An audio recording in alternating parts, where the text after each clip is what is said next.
what's up, everybody? Steve Schwartz here from LSAT Unplugged. I know a lot of you are taking the LSAT soon, so I thought I would put together a list of the top 7 biggest LSAT test day mistakes that I want to make sure I can help you avoid, because I know you've put in the work. You want to rock the exam, get your highest possible score. You want to make sure everything goes smoothly for you on LSAT test day. Before I go ahead and share those 7 mistakes to avoid, please do me a favor. Like this video, leave a comment below if it helped you, and please subscribe to the channel if you haven't done so already. It really helps. Anyway, without further ado, here are those 7, and make sure you watch all the way through to the end, because at the end, I will share an extra bonus mistake that I'm not including in the video description. So anyway, here are the 7 plus that bonus at the end.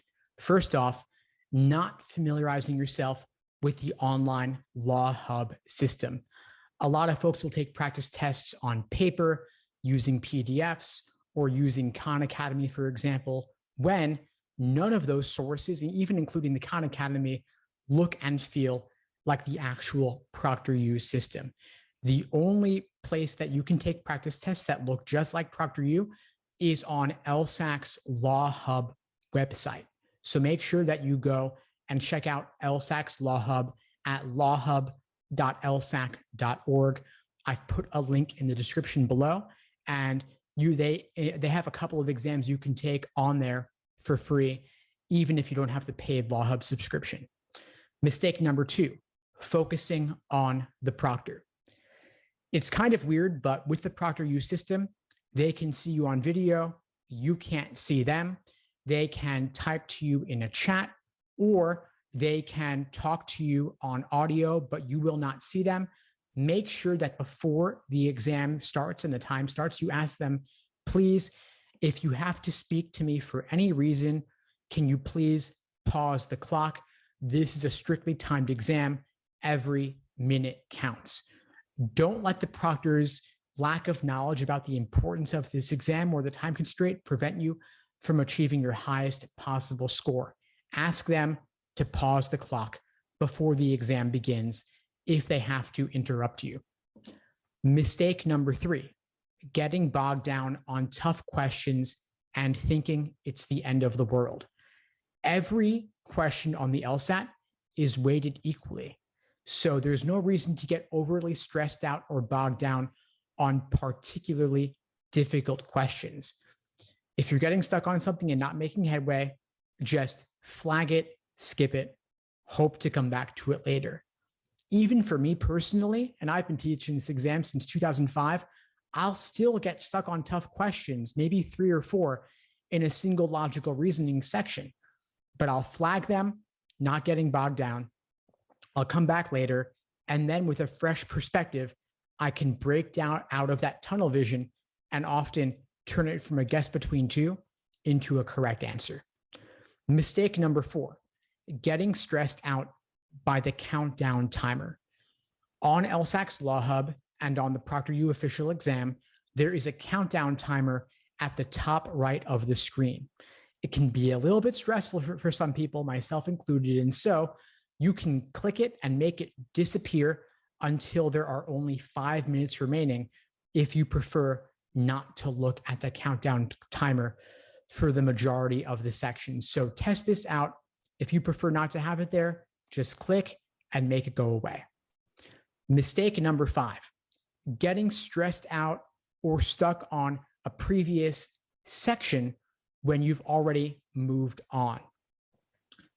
If logic games was section 1 and it didn't go well, and you're now on section 2 reading comprehension, try as much as you can, practice mindfulness, simply focus on the reading comprehension questions at hand.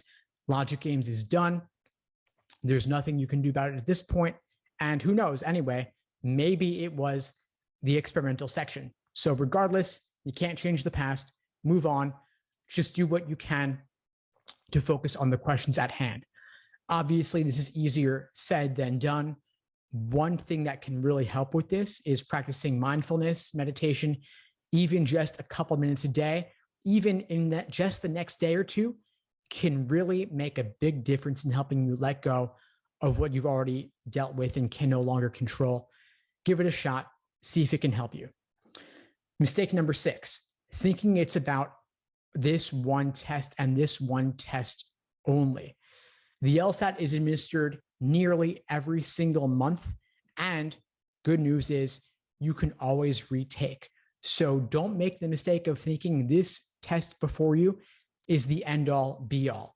It might even be worth your while if you can to register for the next upcoming LSAT administration, even if you're not planning to take it. It'd be a shame, of course, to waste that money, but it's better than bombing this exam because you were overly invested in this single LSAT administration. Retaking the LSAT is no big deal at all. You can take it and cancel. Law schools won't even know your score, or even if you don't cancel, they don't average scores. They only take the highest, and so there's not much downside to retaking whether you cancel this exam or not. So consider registering for another one just in case. Don't think it's about this one test and this one test only. Finally, mistake number 7, and then the bonus afterwards. Mistake number 7, trying out something new on LSAT test day itself. Treat this official LSAT like it's just another practice test that you're taking. You've practiced things a certain way. Just stick with what you've been doing all along. Not the time to try out some radical new approach. If you're going to retake the LSAT in a month or two, then you've got some wiggle room to play with new techniques during your study time, but don't do it on the day of. Execution might not go how you imagined, and you wouldn't want it to lead you to a lower score than otherwise. And finally, the bonus mistake to avoid, not realizing that you can use Control F or Command F to immediately jump to a key word or phrase. This is especially useful on reading comprehension. LSAC, for some reason, doesn't talk about Control F on their website. The proctors won't even know about it, but because it is a browser-based keyboard function, they choose to allow it. You don't need to ask permission to the proctor or anybody. Just use it. Of course, test it out a little bit first and see what it's like for you, especially on reading comp to find a keyword, a key phrase, a detail. It can be really useful.